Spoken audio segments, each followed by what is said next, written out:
आपण स्वतंत्र Plainfield Christian science church कडून साप्ताहिक बायबलचा धडा ऐकत आहात. प्लेनफील्ड, अमेरिकेच्या न्यूजर्सी येथे आहे. अधिक माहितीसाठी आमच्या वेबसाईटला भेट द्या. www.plainfieldcs.com. हा धडा आहे रविवारी जुलै 7, 2024. विषय: देव. सोनेरी मजकूर. यशया. मी परमेश्वर आहे, मीच फक्त देव आहे, दुसरा कोणीही देव नाही. मी तुला वस्त्रे घातली, पण तरीही तू मला ओळखत नाहीस. उत्तरदायी वाचन.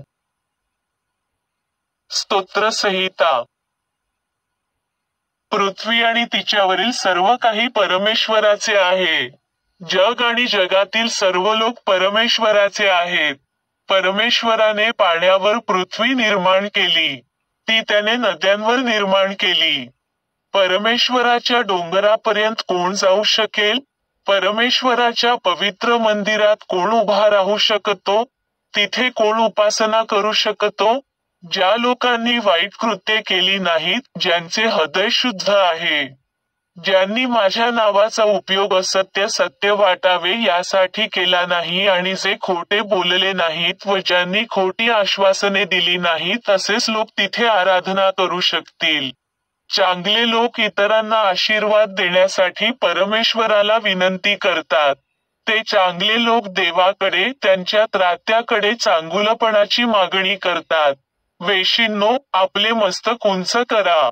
जुन्या दरवाजांनो, उघडा, म्हणजे तो गौरवशाली राजा आत येईल. तो गौरवशाली राजा कोण आहे? परमेश्वरच तो राजा आहे. तोच बलवान सैनिक आहे. परमेश्वरच तो राजा आहे. तोच युद्धातला नायक आहे. वेशींनो, तुमची मस्तके उंच करा. प्राचीन दरवाजांनो, उघडा, म्हणजे तो गौरवशाली राजा आत येईल. तो गौरवशाली राजा कोण आहे? सर्वशक्तिमान परमेश्वरच तो राजा आहे. तोच तो गौरवशाली राजा आहे. धडा उपदेश. बायबलपासून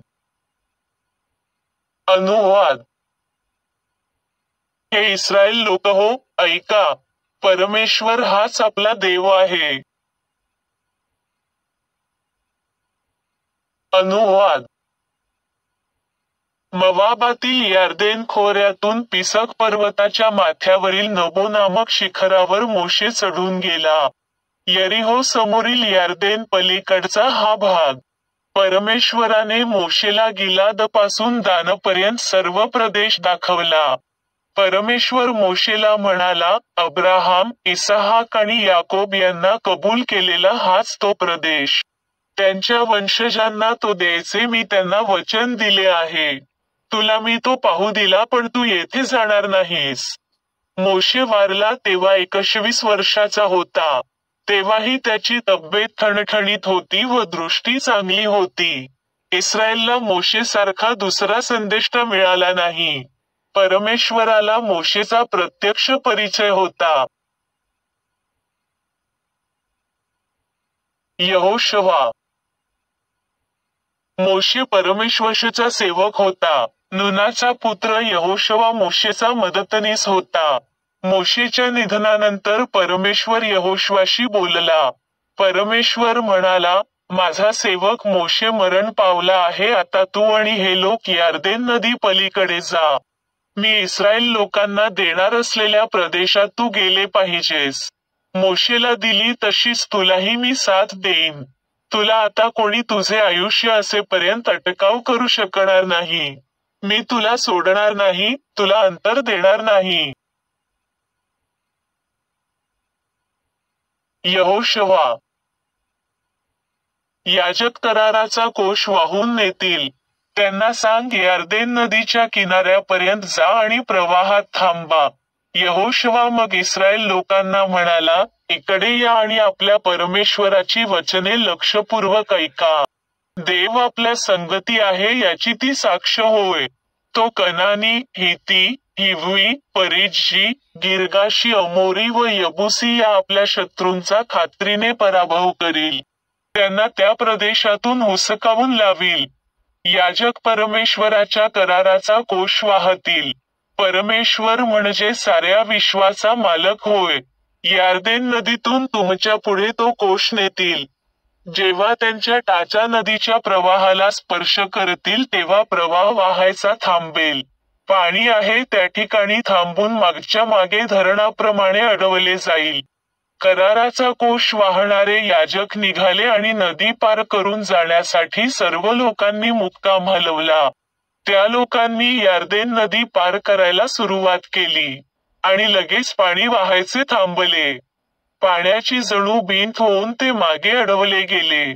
थेट आदाम नगरापर्यंत पाणी सर्वदूर साठून राहिले. यरीहोजवळ लोकांनी नदी पार केली.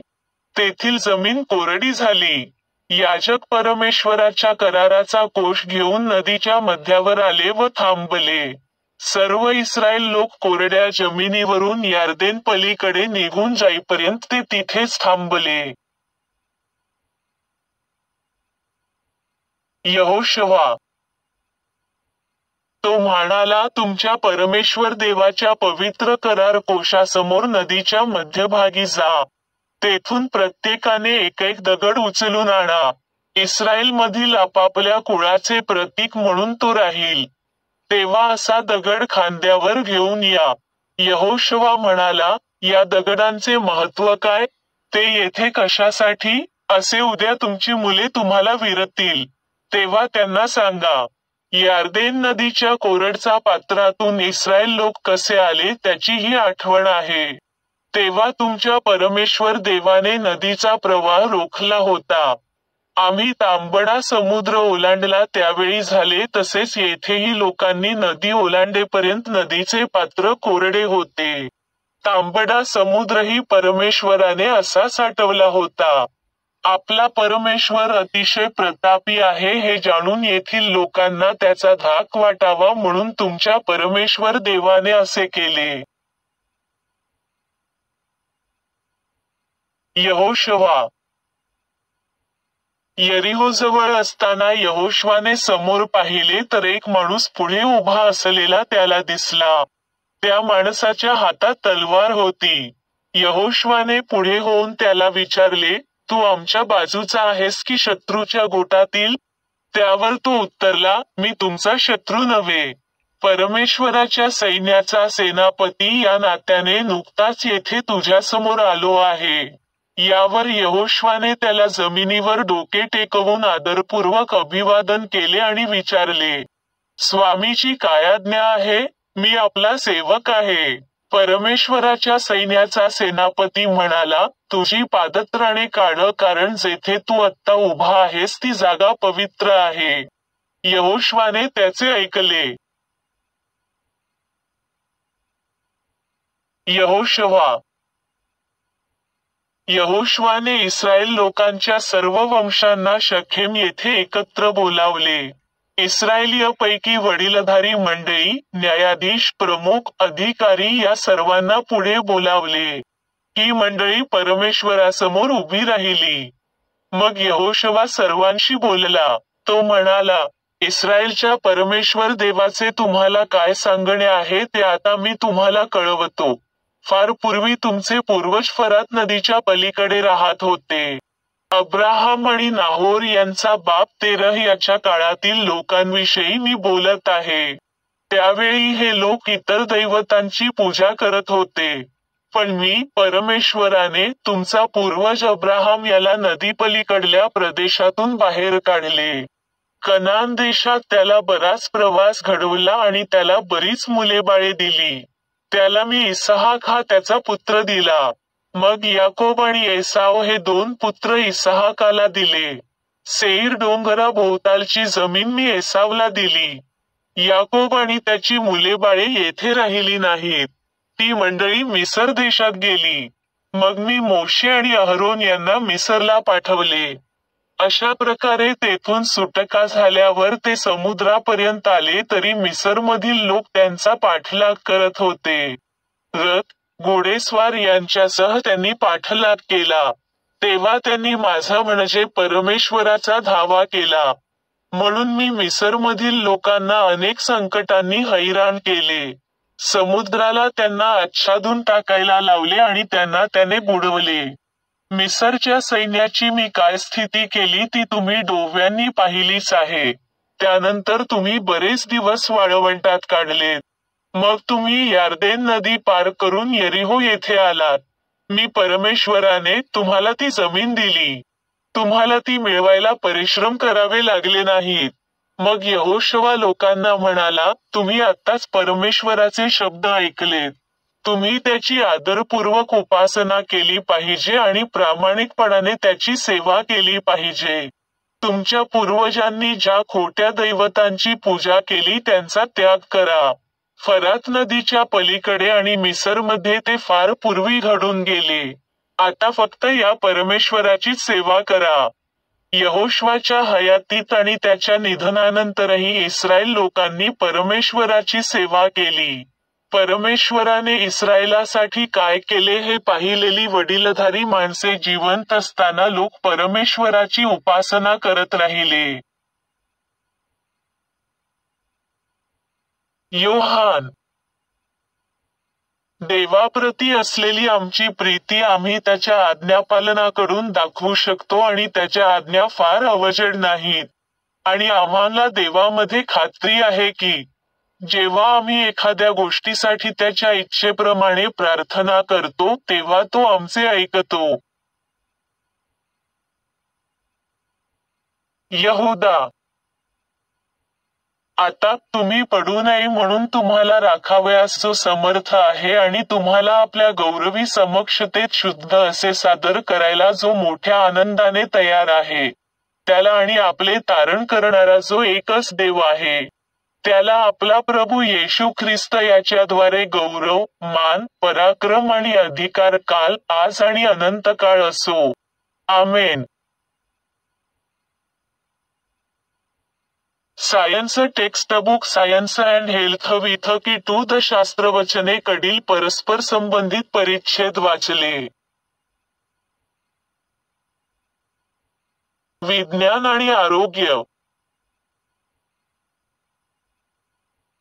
देव महान मी आहे, सर्वज्ञ, सर्व पाहणारा, सर्व कार्य करणारा, सर्वज्ञ, सर्व प्रेमळ आणि शाश्वत, तत्व, मन, आत्मा, जीवन, सत्य, प्रेम, सर्व पदार्थ, बुद्धिमत्ता. शास्त्रवचनांमध्ये देव असे घोषित करतो, जीवन, सत्य, प्रेम. आत्मा दैवी तत्व आहे आणि दैवी तत्व प्रेम आहे आणि प्रेम हे मन आहे आणि मन चांगले आणि वाईट दोन्ही नाही, कारण देव मन आहे. म्हणून प्रत्यक्षात एकच मन आहे, कारण देव एकच आहे. एक देव असणे आणि आत्म्याच्या सामर्थ्याचा लाभ घेण्यासाठी तुम्ही देवावर अत्यंत प्रेम केले पाहिजे. माझ्या पुढे तुला दुसरे देव नसतील. निर्गम 20:3. पहिली आज्ञा हा माझा आवडता मजकूर आहे. हे ख्रिश्चन विज्ञान प्रदर्शित करते. हे देव, आत्मा, मन या एकत्वाला प्रवृत्त करते. हे सूचित करते की मनुष्याकडे देवाशिवाय दुसरा आत्मा किंवा मन नाही. शाश्वत चांगले आणि सर्व माणसांचे मन एकच असेल. पहिल्या आज्ञेचे दैवी तत्व अस्तित्वाच्या विज्ञानावर आधारित आहे, ज्याद्वारे मनुष्य आरोग्य, पवित्रता आणि शाश्वत जीवन प्रदर्शित करतो. सॅक्सन आणि इतर 20 भाषांमध्ये देवासाठी चांगली संज्ञा आहे. पवित्र शास्त्र घोषित करते की त्याने जे काही चांगले बनवले आहे ते स्वतः सारखेच आहे, तत्व आणि कल्पनेत चांगले. म्हणून आध्यात्मिक विश्व चांगले आहे आणि तो जसा आहे तसा देव प्रतिबिंबित करतो. देवाचे विचार परिपूर्ण आणि शाश्वत आहेत, पदार्थ आणि जीवन आहेत. भौतिक आणि ऐहिक विचार मानवी आहेत, ज्यात त्रुटी आहेत आणि देव, आत्मा हे एकमेव कारण असल्याने त्यांच्यात दैवी कारणाचा अभाव आहे. ऐहिक आणि भौतिक वस्तू मग आत्म्याच्या निर्मिती नाहीत. ते केवळ आध्यात्मिक आणि शाश्वतच्या नकली आहेत. सुरुवातीपासून शेवटपर्यंत शास्त्रवचनांमध्ये आत्म्याच्या, मनाच्या पदार्थावरील विजयाच्या लेखाजोखा आहेत. मनुष्य ज्याला चमत्कार म्हणतात त्याद्वारे मोशेने मनाची शक्ती सिद्ध केली, तसेच यहोशवा, एलिया आणि अलिशा यांनी केले. इस्रायेलची मुले, आत्म्याचे प्रतिनिधी, शारीरिक भावना नव्हे, आत्म्याचे वंशज, ज्याने चूक, पाप आणि इंद्रिय यांच्याशी झुंज देऊन दैवी विज्ञानाद्वारे नियंत्रित केले जाते. जसजसे इस्रायलच्या मुलांना तांबड्या समुद्रातून, मानवी भीतीच्या गडद ओहोटीतून आणि वाहणाऱ्या ओहोटीतून विजयी मार्ग दाखवण्यात आला, जसे त्यांना वाळवंटातून नेले जात होते. मानवी आशांच्या मोठ्या वाळवंटातून थकल्यासारखे चालत होते आणि वचन दिलेल्या आनंदाची अपेक्षा करत होते. आध्यात्मिक कल्पना सर्व योग्य इच्छांना त्यांच्या भावनेतून आत्म्याकडे, भौतिक अस्तित्वाच्या भावनेपासून आध्यात्मिक, देवावर प्रेम करणाऱ्यांसाठी तयार केलेल्या गौरवापर्यंत मार्गदर्शन करेल. नश्वर मन ही अनेक तारांची वीणा आहे, जे एकतर विसंवाद किंवा सामंजस्याचे प्रवचन देते, जसे की त्यावर झाडणारा हात मानवी किंवा दैवी आहे. मानवी ज्ञान खोट्या गोष्टींच्या खोट्या अर्थाने खोलवर जाण्यापूर्वी, भौतिक उत्पत्तीवर विश्वास ठेवण्यामध्ये जे एक मन आणि अस्तित्वाचा खरा स्रोत टाकून देतात, हे शक्य आहे की सत्याचे ठसे ध्वनीसारखे वेगळे होते आणि ते आले. आदिम संदेश त्यांना आवाज म्हणून. येशूच्या मिशनने भविष्यवाणीची पुष्टी केली आणि जुन्या काळातील तथाकथित चमत्कारांना दैवी शक्तीचे नैसर्गिक प्रात्यक्षिक म्हणून समजावून सांगितले, जे समजले नाही. निसर्गाचे नियम हे आत्म्याचे नियम आहेत, परंतु नश्वर सामान्यतः कायदा म्हणून ओळखतात जे आत्म्याची शक्ती लपवतात. दैवी मन योग्यरित्या मनुष्याच्या संपूर्ण आज्ञाधारकपणाची, आपुलकीची आणि शक्तीची मागणी करते. कोणत्याही कमी निष्ठेसाठी आरक्षण दिले जात नाही. सत्याचे पालन केल्याने मनुष्याला शक्ती आणि शक्ती मिळते. त्रुटी सादर केल्याने शक्ती कमी होते. सत्य सर्व दुष्कृत्य आणि भौतिकवादी पद्धतींना वास्तविक आध्यात्मिक कायद्याने बाहेर टाकते. हा कायदा जो अंधांना दृष्टी देतो, बहिऱ्यांना ऐकतो, मुकांना आवाज देतो, लंगड्याला पाय देतो. जर ख्रिश्चन विज्ञान मानवी श्रद्धेचा अपमान करत असेल, तर ते आध्यात्मिक समाजाचा सन्मान करते, आणि फक्त एकच मन सन्मानासाठी पात्र आहे. हिब्रू, ग्रीक, लॅटिन आणि इंग्रजीमध्ये विश्वास आणि त्याच्याशी संबंधित शब्दांच्या या दोन व्याख्या आहेत: विश्वासार्हता आणि विश्वासार्हता. एक प्रकारचा विश्वास इतरांच्या कल्याणावर विश्वास ठेवतो. आणखी एक प्रकारचा विश्वास दैवी प्रेम आणि स्वतःचे तारण, भीती आणि थरथर कापून कसे कार्य करावे हे समजते. प्रभू, माझा विश्वास आहे, माझ्या अविश्वासाला मदत कर. अंधश्रद्धेची असहायता व्यक्त करते.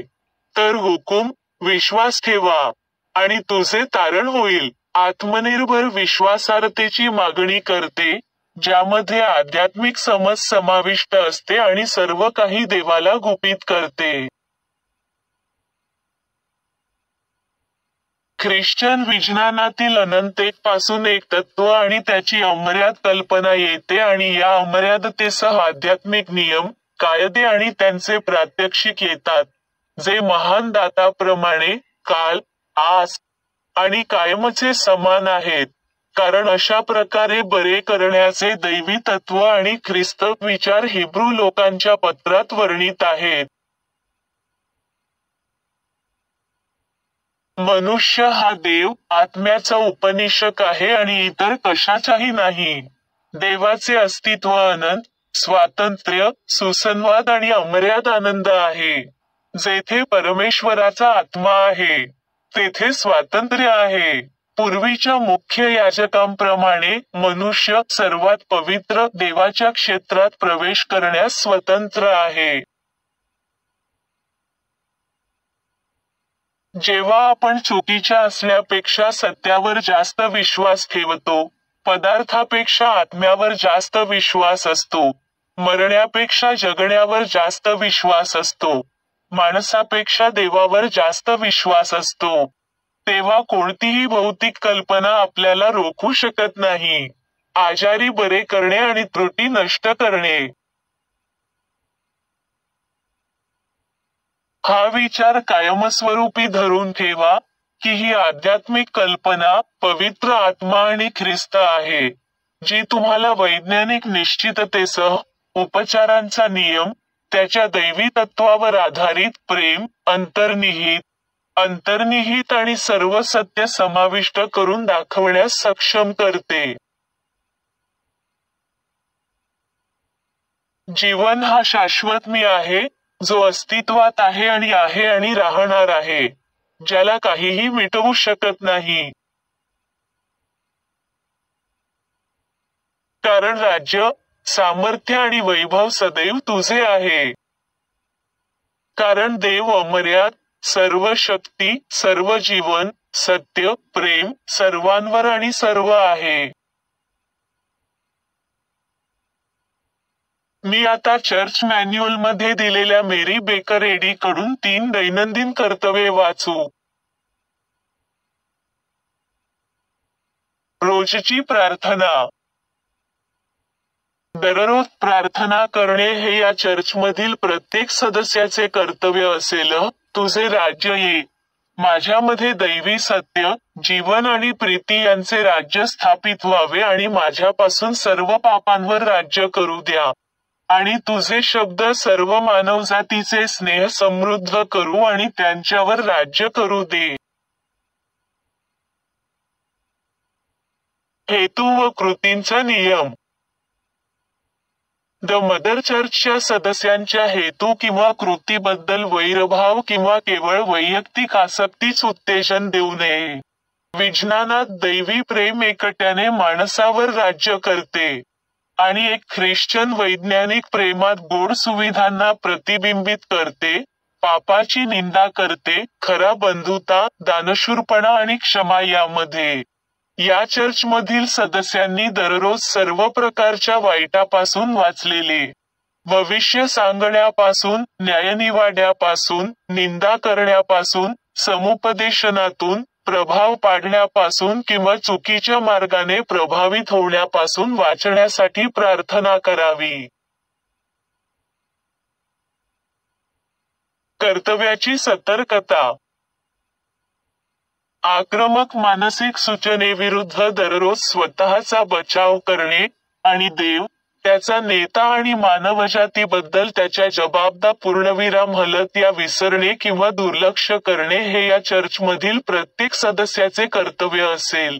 त्याने केलेल्या कृत्यांबरोबरच त्याचा न्याय होईल.